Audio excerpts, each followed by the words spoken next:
you're causing, without being too technical, you're causing noise in your body. And we call that noise inflammation, chronic inflammation. You're causing that to happen in your body. And that by itself will essentially go back. This is where the line goes right back to what we talked about at the start, like a kind of a stable, reliable energy production system. If you're driving inflammation in your body because you're eating the wrong foods and your digestive system is reacting and you're producing all these, immune compounds to try and deal with that inflammation, or at least that's what the inflammation is a kind of a mix of immune compounds. That, when it goes on long enough, eventually dysregulates your brain's ability to sort of see what's happening in the body, measure your estrogen, measure your thyroid, measure everything, and tell the glands and the hormones how much to produce. And even your tissues find it harder to heal, and you find it harder to sleep. And like, there's a whole raft of things that happen in your body. This is the smoking mitochondria that you talk about. Oh, you love that phrase. Yeah, it's a I great do. phrase. I love that phrase. The same. Yeah. And it's creating those smoke signals in that, as I see it in my head, as you're talking about, the brain can't recognize. I see it as that smoke, or as the fog. The fog, yeah. That just veils the brain from actually seeing what's going on, as you say. Yeah. I just realized as you said it that, do you remember I said earlier that estrogen tells the womb to grow and progesterone tells it to grow up? It's the same woman gave me the phrase with smoking mitochondria. Wow. Yeah. Okay. Janet Lang. Yeah. All credit to Janet Lang. Yeah, I think she's retired now. But anyway, the smoking mitochondria was the joke was that was a great name for a band. Yeah, it kind of is. And so it's like it's a brilliant analogy actually, because the mitochondria, we're going back to the start here. The mitochondria are producing the energy in all of your cells. There's literally thousands of mitochondria in each of your cells. They're using nutrients at a ferocious rate to, you can use the term burn if you want, but it's not technically, but you're burning the nutrients, but you're using the nutrients to make energy. So the food is the fuel, but it's not the energy. The energy is what's made from the food, and you need the nutrients to activate the machinery to make the energy, and you release the energy into the body, and you can do biochemistry, and you can't do the biochemistry without the energy. So your eggs can't grow, your skin can't regenerate, your eyes, you can do nothing without the energy. I suppose we could say in one sense we're actually releasing sunlight. Yeah, you kind of can. You literally kind of can. So the energy contained from the plants is transmuted into food and back into energy again. It is literally like that. And actually, we got to give people then a quick overview of not only photosynthesis. So if you want to do a quick lesson on that, I don't know if I can go there, but it is literally.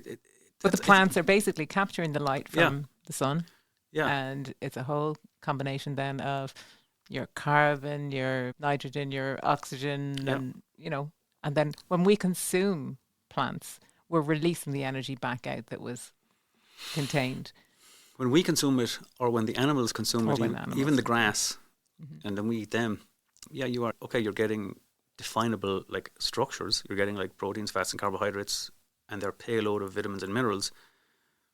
Yeah, but ultimately, it's like, it's not even like an analogy. It's literally, you're reconverting the energy from the sunlight into food and then back into energy again. Even though it's just gone woo-woo for some people here now.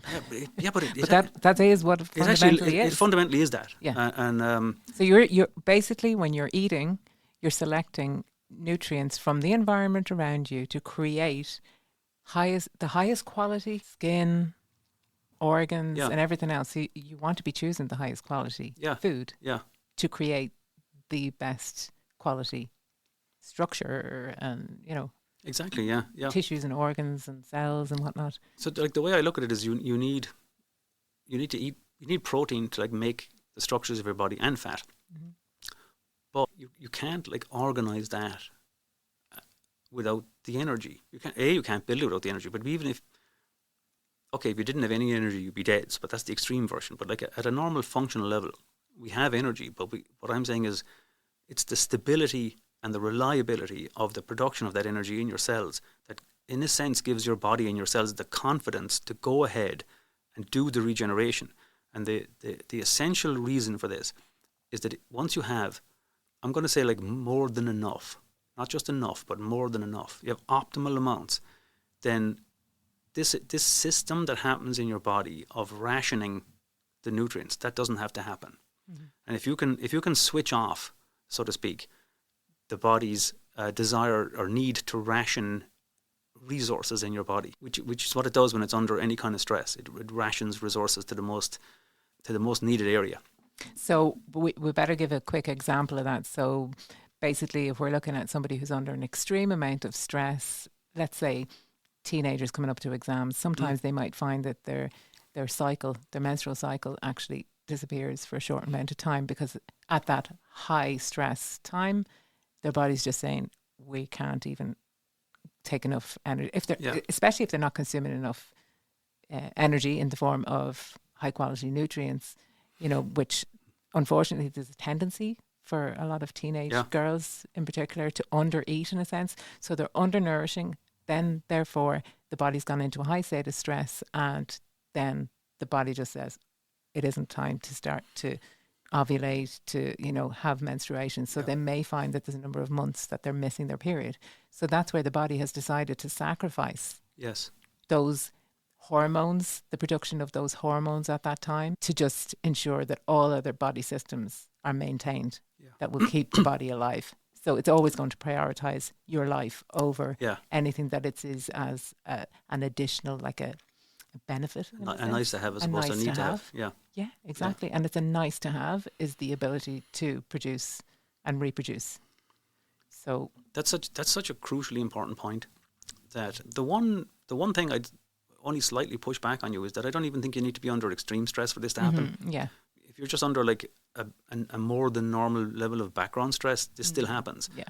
So physiologically what happens, we're after going from like transmuting sunlight into stress responses. This is a brilliant conversation. This is going to be this is going to be so many podcast episodes. You have no idea.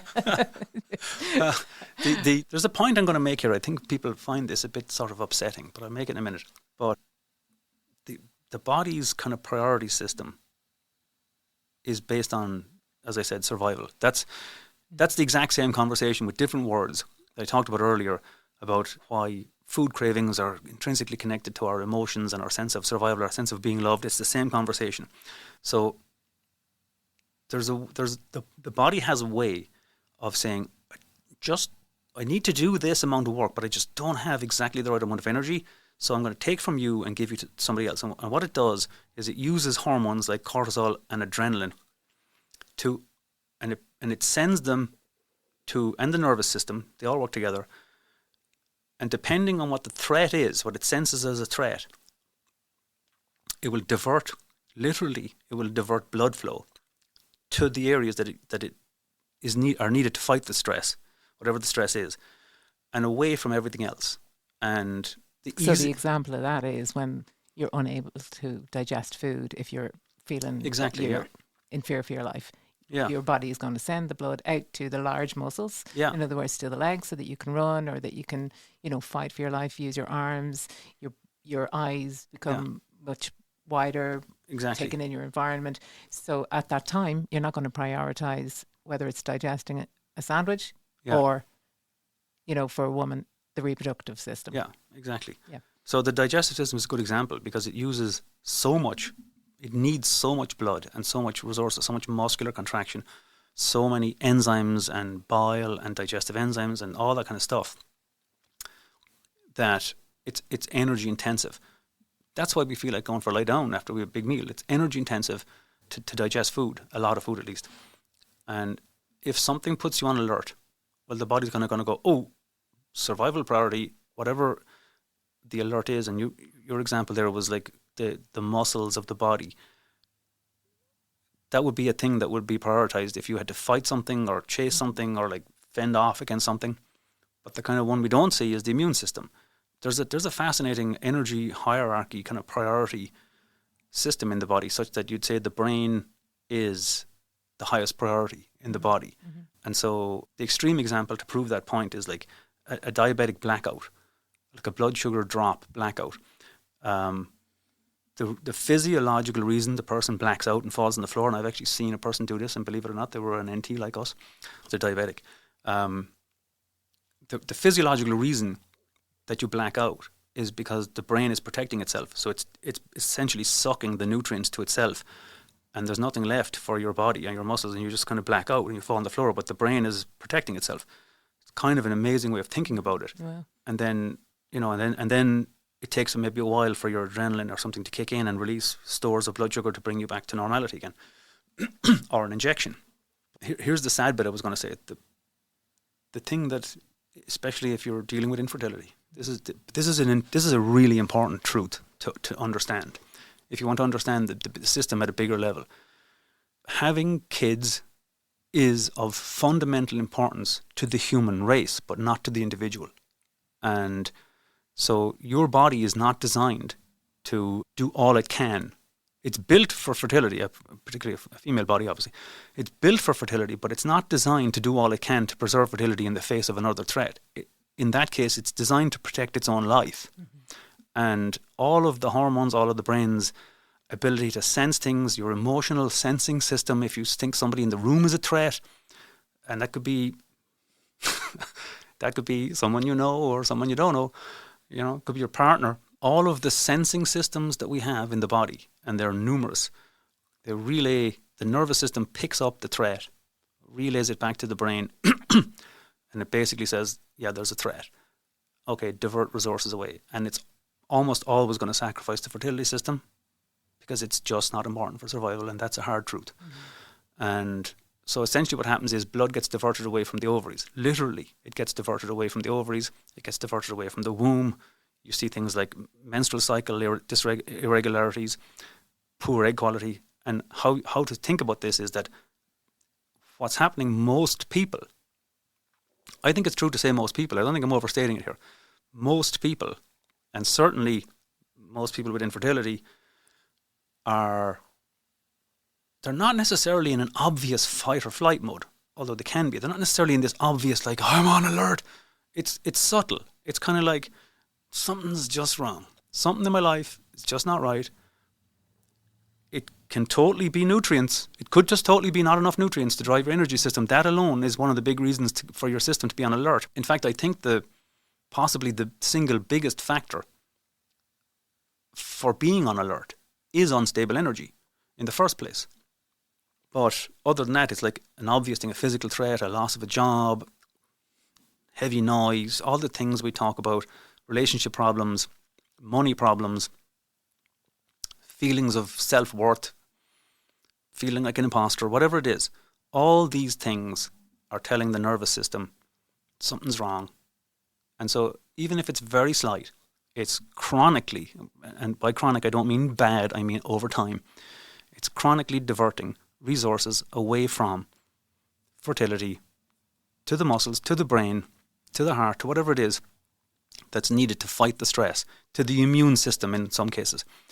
And that ties back to my earlier comment about the inflammation. So the inflammation from eating like foods that we're intolerant to or allergic to, but intolerance is like, the intolerance dwarfs the allergies. Like the allergies are more well known, but they're one for one, they're like, they're 10 times less than the rate of intolerances that people have. Mm-hmm. So the intolerance is causing, I'm going to just use it for a simplistic term, it's causing some noise in the digestive system and in the body, and it results ultimately in some form of inflammation. But the inflammation is in fact an immune function. It's the what we call cytokines and all these cool names of compounds that are released that are part of the immune system. They're the thing that's getting the priority. Mm-hmm. So the body is, and we do need inflammation, especially like in a traumatic. Yeah, well, it's a totally necessary thing. It's necessary, but you don't want it, as you say, on a chronic level. Exactly. Yeah. You want it to like come a low-grade fire. Yeah, you want it to come and go as needed, and we need it for lots of things. So it's coming and going all the time, but you want it to go. Mm-hmm. Is the point. But when it doesn't go, when it comes and stays and just hangs around and comes again and comes again and comes again, it's not necessarily ramping up to a point where if a doctor measures your blood, they go, oh, look at the amount of inflammation in your blood. It's not necessarily that. It's much more subtle than that. So that's why we call it chronic inflammation as opposed to acute inflammation. But that is a drain on, it's a drain on your resources, but it's also diverting essentially the sort of the perspective of your nervous system. The nervous system is the thing that's sensing what's going on. It's kind of sensing that this is going on. Mm.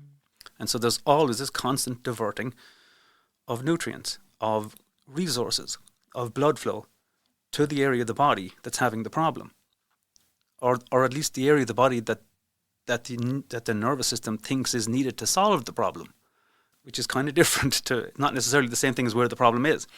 And if this is happening you chronically, you are going to your fertility system is going to suffer. And here's the easiest way to look at that. Remember I said remind me of the year thing? Yes. This is the year thing. So it takes a year to make an egg. Not a menstrual cycle, not 3 months, a year. And the reason for that is women are born with all their eggs in their ovaries. That still fascinates me, but it's true. They're born with all their eggs. Actually, there's a little bit of testing of the science on that. Maybe we do make a few more, but essentially women are born with all their eggs. And so each menstrual cycle, some are shed, a handful are shed, but you're born with like millions. You're actually conceived and carried through gestation with millions. And then when you're born, by the time you're born, it's a lot lower, but there's still an awful lot there. I actually have the number in the book there, but I can't remember what it is. It's like a big enough number, but it's not hundreds of millions. But so they're sitting dormant. This is a kind of a cool story. This almost gives me like shivers down the back sometimes. It's such a cool story. These eggs are sitting there in the kind of deep in the ovary, in each of the ovaries. And they're in what they call suspended animation. In suspended animation. Mm-hmm. They're in a primordial state. They're called primordial eggs. And every month, every cycle, there's a few of them recruited, and I think of it as they go onto a kind of a conveyor belt. And it takes basically about a year for that conveyor belt to move those eggs, like, I don't know, maybe a centimetre, maybe 2 centimetres, I don't know exactly, to the outside of the ovary. But as they're coming through, they're getting slightly bigger. They're taking in nutrients. They're responding to hormones. They're changing from these small, like, suspended animation type little dots, and they're getting slightly bigger, more metabolic activity inside them. And that takes 13 cycles. Mm-hmm. If you happen to have like a very long cycle, it's still going to take 13 of those cycles. So it's not like a year, it's actually 13 cycles technically. So whether you're a 28 day or you're 42 day or 100 day. Yeah, for some people, yeah. So that can be an issue, but actually this cool story, as I call it. So this is where it's also dependent on how many eggs are actually in a person's, like within the ovary at that time. So it also is age dependent, because over time the number of eggs will decline. Yeah. So we're looking at the age of the female. Yeah. The reserves that are there, and now we're getting these eggs recruited, in a sense, these follicles that you're talking about. Yeah. So Yeah, that's it. Yeah. So no two people have the same number of eggs there. No. I'm going to say the number, even if you're born with a smaller number than normal, the number is actually way bigger than the amount you'll ever need, right? So let's for the sake of argument put a number. Let's say, I actually know this number, but I can't recall it right now. But let's just say you're born with like 700,000 eggs in each ovary. Let's just say, and you shed one. You either have an ovulation, and at the same time you maybe lose 4 or 5 other eggs every healthy cycle. Well, the amount you lose, so to speak, that doesn't add up to a whole lot over your life. A couple of hundred, I can't remember what it was. It's like the reproductive age of a woman multiplied by how many months. That it's not that big a number in comparison to what you have in the ovary. So the key issue is, can you turn on the switch every time to start recruiting these new primordial eggs and mature them all the way through these 13 cycles until they come to the outside of the ovary, and then one of them gets ovulated. So just to capture that, maybe 4 or 5 are selected at the same time, and they're selected by a hormone. They're not like, there's nobody pointing at them saying, you guys. This is like a hormone causes them to suddenly start responding and growing and taking in a tiny amount of nutrients. And by the time they are gradually migrate to the surface of the ovary, all through that time, they're responding to, this is where the whole story actually comes together. They're responding to thyroid hormone, they're responding to blood glucose, they're responding to the vitamins and the minerals. They only need tiny amounts of them, but they're responding to them. And this is where the title for the podcast comes in, The Nourished Seed. Oh, brilliant. Okay. There we go. That's very good, yeah. Because it takes that long and it takes that many nutrients. Yeah, So, yeah. yeah. And in fact, yeah, so there's an important point on this. The physical quantity of nutrients is very small during this time until the last say 2 or 3 months. But the stability of energy is the deciding factor. Mm-hmm. So if your energy, your ATP, your mitochondrial energy production, which is all connected to your thyroid, your stress hormones, your insulin, the blood glucose, all connected to that ball of kind of equation. It's a symphony. Yeah. It's a symphony, exactly was what it is. If the energy is unstable, up and down, not stable, it's erratic, because your mitochondria are struggling because they don't have the nutrients, or there's stress and the reserves are being diverted away, all the stuff we talked about. Those eggs over that year will mature on the surface of the ovary less than what they could have been. And that's a problem. And so it's not just like, oh, I stopped smoking and I gave up. I started eating well 2 months ago, so that this month's ovulation will be better. It's like, it's a whole 13 cycles at least. Yeah. And so you want to see people at least a year before they're yeah. even considering getting pregnant. Yeah. Yeah. And that ties back to Weston Price. Mm-hmm. So they took the young couples and they said, you guys are kind of going to be the future. You want to start eating food that's even better than what the rest of the tribe is getting. And literally the chief would say, you guys over there, we're short on shellfish this year. You can't have it. You got to give it to the young couple. Yeah. And they'd be prioritized. And that's like the year building up. So it's like they knew something. And so that's what the picture is. Eventually you ovulate those eggs. And I think that's the reason some women take a long time to overcome infertility. Mm. Some women can solve infertility like, relatively quickly, 2 months, 3 months, 5 months, 6 months. But some take a couple of years. And I mean when they're actually following the program, right? It's not when they're just like still smoking and not eating properly. Like, then there's no mystery then. Mm-hmm. But sometimes it's a mystery, like, oh, they're doing all the right things, but it's taking a long time. I think that's the reason. I think it's because it takes like a year at least to procure new eggs. So if you think of the conveyor belt idea, it's like... And that doesn't always suit people because we're in an on-demand society. Yeah, it totally doesn't. People want it now or yesterday. Yeah. Yeah. And I actually, that very point, I think ties back into the kind of psychological stuff we were talking about, like the obstacle is the way. Well, in this case, the obstacle is like, it's going to take longer than I thought. Mm. That's an obstacle. Mm-hmm. And like, oh my God, it's not happening. It's a year and it's not happening. And there's a possibility it won't happen. So, and that's an obstacle too. It's like there is a possibility it won't work. Yeah. That's one of the hard parts of the job. But... And we're going to acknowledge that in all of this, the partner, if there's a partner involved as well, they're feeling that stress. Yep. They also have a part in it, obviously, 50% of the equation, but they maybe have, they're feeling the stress on behalf of the woman who's trying to get pregnant as well. You'd kind of hope they are. A lot of them would hope. Yeah. A lot of them are. A lot of them aren't. Well, in some cases, they're not on the same page, and they won't necessarily address that. Yeah. That there's a fear there around it of addressing the underlying issues in the relationship. Yeah, and possibly then is there a sense that some couples are trying to heal the relationship by having the baby rather than addressing the relationship issues and then considering that down the line? I strongly believe that's a big part for some people. It's funny the way I ended up thinking about this, but I kind of... So I have male and female clients, mostly female. Mm-hmm. The male clients I have, I'm super compassionate to them.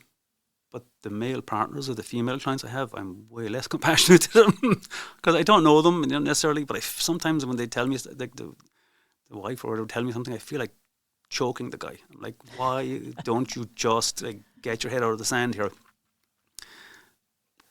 If they were my client, I wouldn't be like that. It's funny, I kind of, that's just an honest kind of thing there. But it's a thing, and I'm not a marriage counselor, but definitely you encounter marriage problems in this business. significantly so. And like people tell you stuff, and you're like, I actually refer couples fairly regularly Oh, I think that's really important. to marriage counselling. Yeah. Oh, and I would have no qualms about referring anyone out to other therapeutic practitioners for anything they may need, and especially counselling. Yeah, totally. In that Yeah, regard. yeah. It's a thing. Yeah, and I mean, those of you that have never done it, any of you listening that are married, have marriage problems, have never done counselling, you should just do it. It's like it could just make your life better. You don't even have to have a major problem. A really good counsellor can kind of. I tend to favour referring people to Gottman clinics, the Gottman clinic, the Gottman method, or whatever it is. So I just came across it years ago, but they have a kind of a high success rate. But it doesn't have to be them. There's that's a whole rabbit hole in itself. It's like guys who don't pull their weight, but then you also have women that think like there's a problem, they mightn't acknowledge it, but think if we have a baby, it'll solve the problem. It will not. It will magnify the problem. It will magnify the problem. That's a bad deal for the baby. I'm not judging that. It's a tough one. And a lot of this thing is kind of subconscious. I don't think people are saying it out loud to themselves, I'll fix him by having a baby or whatever. Maybe the odd person is. But it'll magnify. This is bringing you back again to mindset. You've really... Mindset and you're self-awareness, encouraging any individual or any couple to come to you, but to be willing to literally self-reflect. I have to say, on a personal level, I think the thing that frustrates me most about like random people, not just my clients, but people and friends, it's just the inability to like self-reflect. It just drives me mad. It's just like, why? It's so richly rewarding. I'm not saying it's easy. Like, you have to look. If you think you haven't got faults, like that's a fault in itself. Something's wrong there, But it's so obvious that it's wrong. It's like, how can you even say that out loud? And when I mean wrong, I mean I don't mean morally right or wrong. I mean like it's not gonna contribute to you getting where you really want to go. That's what I mean by wrong. Like if you set your goals and you're not getting there, and you keep not getting there, you've got to think about something's wrong with my tactic. That's kind of what I mean by wrong. But in a marriage sense and in a self-awareness sense, it's probably more so guys that are like this, I have to admit, don't want to engage in the idea that they're thinking or feeling wrong about something. And I think that comes back to, I'm wearing a lot of hats here today, but I think that comes back to like kind of priming and growing up and your own family and, the kind of priming you get. We all grow up thinking that our family is a normal thing. That goes back to one of your favorite authors, like Gabor Mate, and his thing, like the myth of normal. That's a powerful concept. Like it's like probably most of us are messed up in some way. It's just we just own it and get on with it. Like exactly, And nobody's normal really. Like there's the myth. It's a myth that we're all normal. Like the movies that everything ends well. It just doesn't. And what's it? Einstein is purported to have said that the definition of insanity is repeating the same thing over and over again and expecting a different result. Yeah. But going back to the point there, like you have to be aware that you've been trying the same thing over and over again in order to even learn from that, and that you're not getting the result you want. That in itself is a form of awareness. I'm going to say it again, but awareness is the superpower. It's the superpower, because once you're aware, you can make changes, you can make decisions. You don't have to know how